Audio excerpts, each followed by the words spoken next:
busy people, welcome to Thorax, Doctor Answer the Question.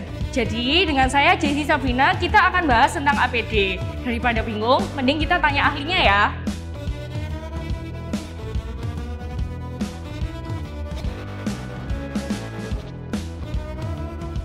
Jadi APD itu sebenarnya singkatan dari alat pelindung diri, atau kalau teman-teman baca, cari di Google, disingkat dengan PPE, ya, Protective Personal Equipment. Di dalam mata rantai penularan infeksi itu setelah mikroorganisme masuk ke individu, ya, ada port di entry-nya, ada pintu masuknya. Di situ dia berkembang biak di dalam individu tersebut, dan ada port di exit-nya, ada pintu keluarnya dari individu itu untuk menularkan ke orang lain. Nah, disinilah yang dimaksud dengan APD, yaitu alat pelindung diri, yang gunanya adalah untuk melindungi orang tersebut atau orang lain, sehingga dia tidak kemasukan mikroorganisme, dan mikroorganisme yang sudah ada di tubuhnya tidak menulari orang lain, ya.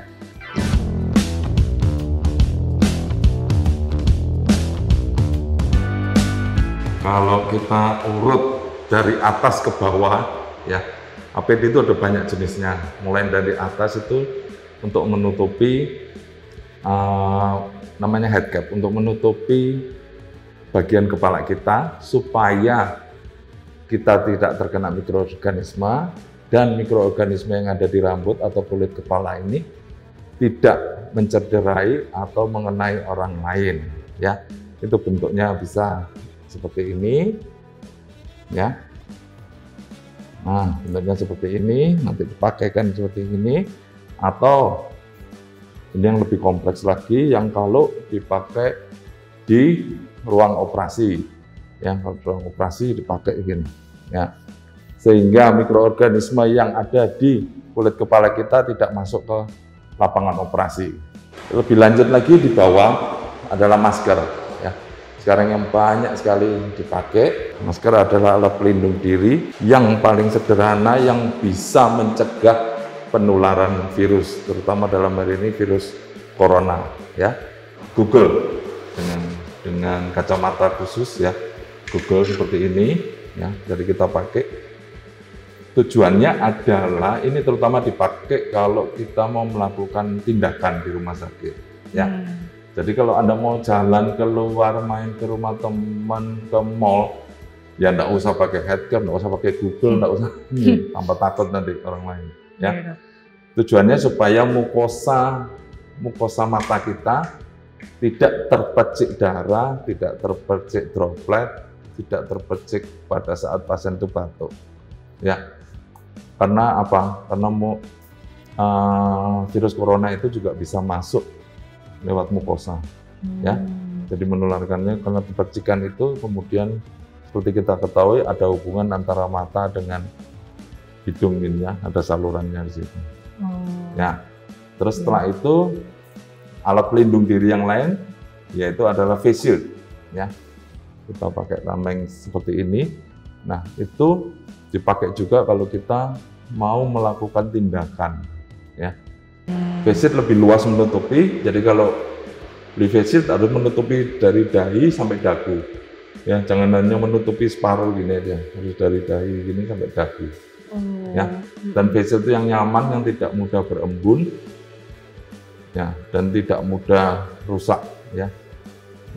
Karena kalau berembun kita tambah menyulitkan kita pada saat tindakan. Seringkali orang keliru, mereka lepas masker, ya, kemudian hanya memakai face shield ini, dan kemudian ngomong terus, bahkan dengan teman-temannya sekitarnya. Nah, itu adalah tindakan yang salah, ya. Jadi pemakaian face shield ini saja tidak mengurangi resiko untuk tertular, ya. Justru kalau kita pakai face shield ini tanpa pakai masker, kita bisa menyebarkan virus ke orang lain, dan kita bisa tertular dari droplet orang lain, karena sama aja udara itu akan masuk lewat celah yang sedemikian besarnya ini. Jadi tetap harus pakai masker ini. Ya. Lanjut lagi lebih ke bawah adalah APD, yang lainnya adalah pakai sarung tangan. Nah, itu banyak dipakai untuk di rumah sakit kalau kita melakukan tindakan juga. Ya. Jadi saya tidak sarankan kita bepergian, misalnya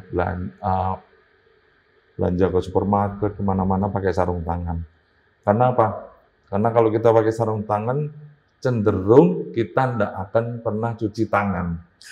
Justru malah kita malah jadi sumber, malah kita jadi perantara, membawa virus, membawa kuman dari satu tempat ke tempat lain. Seringkali saya lihat di supermarket,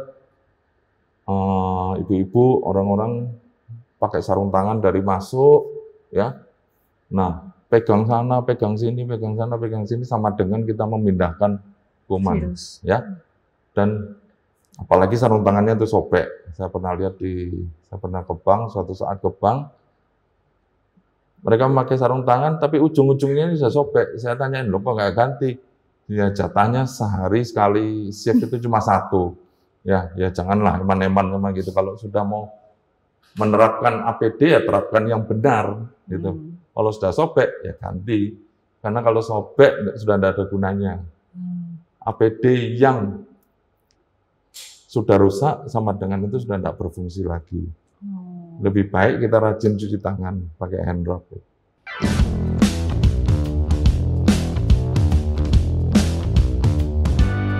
Gini, masker ini ada dua lipatan atau 2 wiru gitu ya. Jadi memakai masker itu ada caranya, bukan tergantung warnanya. Warnanya bisa pink, bisa hijau, bisa coklat, bisa hitam. Tapi yang penting lihat lipatannya ini, ya. Nah, yang bagian paling luar adalah yang lipatannya ini ke bawah, seperti ini, ya. Yang lipatannya ke bawah ini adalah bagian dari luar, ya. Tujuannya kalau ada droplet, ya, ada bersin atau ada debu semua itu mengalir ke bawah, ya. Sedangkan yang menghadap ke dalam adalah yang lipatannya itu membentuk kantongan yang ke kita. Sehingga kalau kita bersin, kita batuk, dia tertampung di sini, ya, itu. Nah, jadi makanya gini, setelah dipakai ini harus dipencet, ditekankan di permukaan pipi kita, ya. Terus kemudian pemakaian masker itu, masker yang disarankan adalah masker bedah, ya. Masker bedah itu ada 2, yang satu pakai tali seperti ini yang banyak dipakai untuk ruang operasi, yang berikutnya adalah yang dengan earloop, yang dengan karet biasa ini. Ini kalau poli pemakaian sebentar itu pakai ini, ya. Nah, pemakaian masker bedah ini hanya sekitar 4-5 jam harus sudah ganti.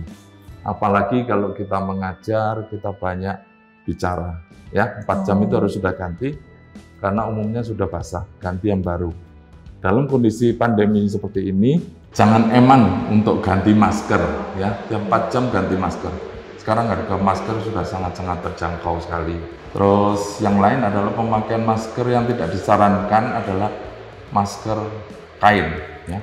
Karena kalau kita lihat kain seperti kain baju kita ini, iya. Bayangin kalau kita pakai masker kan ini cuma nyantol aja atau diikat. Kalau kain itu diregang begini. Nah, kalau diregang maka akan membentuk pori-pori yang lebih besar lagi. Nah, itu yang memudahkan droplet untuk masuk mengenai kita. Tuh. Berarti itu salah, Dok?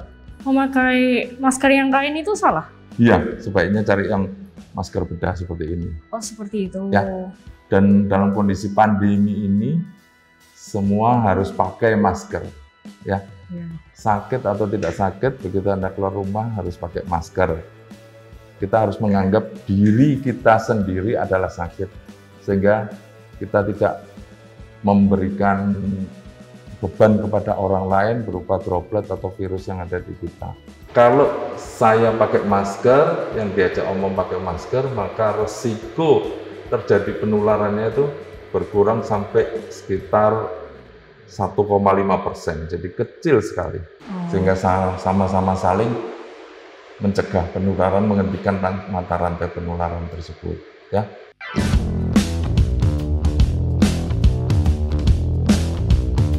Jadi kalau kita jalan-jalan, kalau di mall, misalnya makan di mall ya, masker setelah dilepas, kita harus membawa paling tidak kertas atau plastik, ya.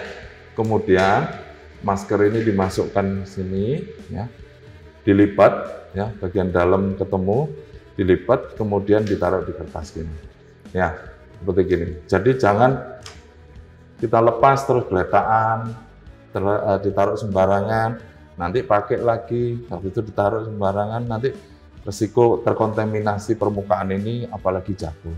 Oh. Ya.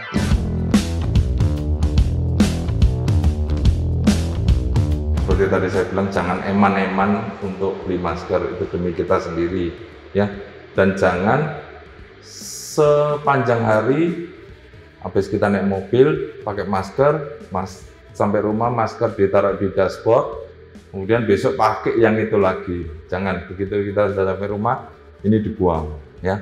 Nah, cara membuangnya yang paling ideal adalah setelah ditekuk gini, Anda harus gunting lah paling tidak salah satu bagian, supaya dalam tanda petik tidak didaur ulang oleh orang-orang yang tidak bertanggung jawab tersebut, ya. Jadi paling tidak masker ini terbuang dalam kondisi sudah robek, sudah rusak. Jadi tidak bisa dipakai lagi. Itu yang banyak sekali terjadi kontroversi sampai saat ini. Iya. Memang bagaimanapun juga itu selalu ada pro dan kontra. Ya, ada kontroversi. Beberapa para ahli menganggap bahwa perlu pakai masker walaupun itu sendirian di mobil. Ya, karena apa? Karena dalam kondisi pandemi ini ya. Karena sepatu kita kan habis dari mana-mana. Kita tidak tahu saat itu terinjak apa atau kena dropletnya siapa, kita masuk mobil. Dan jarang sekali dari kita membersihkan sepatu sebelum masuk mobil. Pada saat di mobil kita nyalakan AC, kita sendiri, ya. Nah, AC itu akan berputar di situ. Maka dari itu, beberapa saran ahli tetap perlu walaupun kita sendirian di mobil, ya. Nah, samping memproteksi diri kita sendiri, ya. Jadi kalau ada droplet, paling enggak dia tersangkut di masker tersebut. Oh, ya, berarti itu rasionalisasinya. Iya, Dok. Ya. Untuk kotoran yang dari sepatu atau sandal itu bisa nguap terus kena AC gitu ya? Ya, ada kemungkinan seperti itu. Oh. Ya, ada kemungkinan seperti itu, dia ikut di turbulensi AC di dalam mobil itu. Oh, ya. iya. Tapi ada juga yang kontra itu pasti.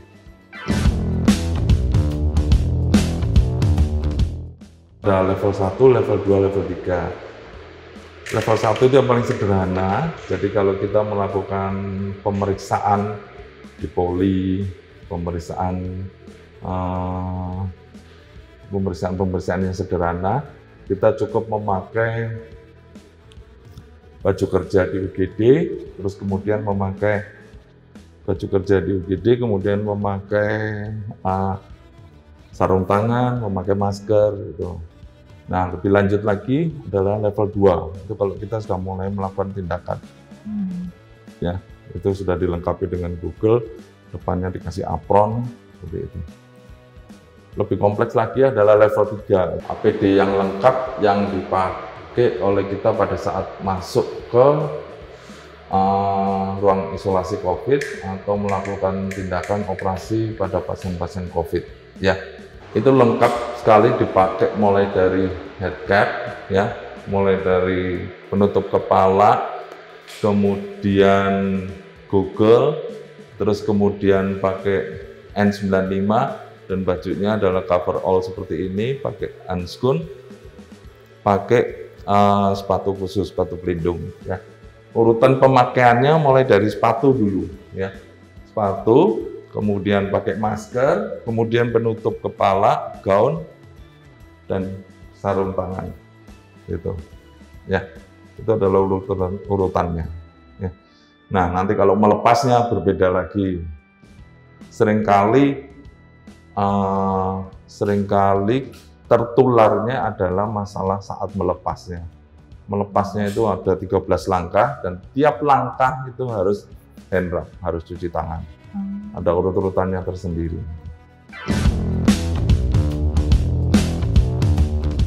Jadi itu adalah bagian dari APD adalah bagian dari cara kita mencegah penularan, yaitu pakai masker, kemudian rajin cuci tangan, dan yang berikutnya adalah jaga jarak, ya, atau bahasa Inggrisnya physical distancing. Ya, dasarnya adalah bahwa virus corona ini menyebarnya lewat droplet, ya. Menyebarnya lewat droplet, artinya lewat percikan saliva kita, percikan ludah kita. Nah, itu dikatakan bisa menyebar 1 sampai 1,5 meter, ya, pada ruangan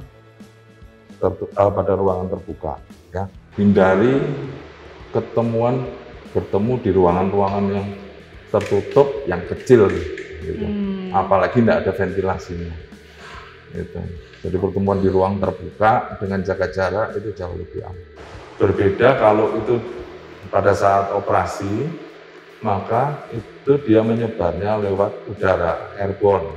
Karena dokter melakukan intubasi, melakukan bronkoskopi, ya, melakukan tindakan-tindakan yang memungkinkan droplet itu lebih bisa terbang, yaitu aerosol.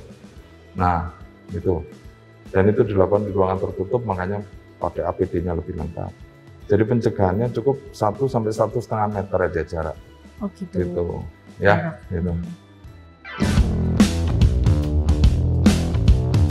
Jadi kalau setelah di swab positif, tapi secara klinis tidak ada keluhan, pemeriksaan CT scan toraks atau CT scan dada lesinya minimal sekali, orangnya klinis sehat, maka disarankan untuk isolasi mandiri di rumah. Jadi yang perlu dilakukan pertama adalah kita harus memahami bahwa penularan ini lewat droplet, ya. Jadi mereka yang isolasi mandiri harus menjaga dirinya tetap tidak kontak dengan orang sekitarnya, tetap di rumah pakai masker, ya. Terus kemudian peralatan makan, peralatan mandi sementara harus terpisah dengan keluarga yang lainnya. Hindari saling ketemu, ya. Terus kemudian yang berikutnya adalah monitor diri setiap hari. Kalau bisa punya pulse oximeter, punya untuk pengukur suhu. Laporkan ke dokter puskesmas atau ke tempat instansi di mana dia disuruh isolasi mandiri kalau ada tanda-tanda perburukan seperti misalnya demam, terus kemudian sesak, gitu. Itu. Terus yang berikutnya, yang kedua adalah tingkatkan nutrisi, ya, nutrisi, vitamin itu harus ditingkatkan, ya. Kemudian berikutnya adalah berdoa. Tuh, itu yang bisa dilakukan kalau kita diminta untuk isolasi mandiri. Setelah 2 minggu kemudian cek lagi. Cek setiap 2 minggu ya, Dok? Ya, cek untuk swab PCR tersebut. Oke. Prinsip yang utama, sekali lagi saya tekankan, ya, no one is safe until everyone is. Ya, sekali lagi saya ulangi adalah no one is safe until everyone is. Jadi tidak ada satupun di dunia ini yang aman sampai semua orang itu selamat dari COVID. Gitu. Tidak ada istilah, oh yang lebih muda lebih kuat. Banyak kasus saya temui lebih muda dari saya tanpa komorbid, ya, juga meninggal. Ada yang lebih tua dari saya, ya, dengan komorbid juga bisa survive. Gitu. Jadi jangan menganggap diriku ini Superman, aku enggak apa-apa, ya, enggak pakai masker, jalan-jalan ke mall, kumpul-kumpul, berlibur, makan-makan bersama karena menganggap aku masih muda. Jangan seperti itu, ya. Karena sampai sekarang tidak ada parameter khusus, tidak ada tanda-tanda khusus atau ciri khusus bahwa orang seperti inilah yang kebal terhadap COVID. bahwa orang seperti inilah yang rentan terhadap COVID, nggak ada. Gitu. COVID tidak memandang bulu ya, dari presiden sampai siapapun bisa kena, laki, perempuan, anak-anak, usia muda, usia tua juga bisa terkena, ya. Gitu. Iya dok. Oke guys, jadi udah ngerti ya tentang APD tadi. Thank you ya Dr. Syu udah jelasin tentang apa itu APD, terus juga jenisnya, kapan digunain. Nah, jadi untuk video ini tolong di like, comment, subscribe, dan jangan lupa share ya. See you!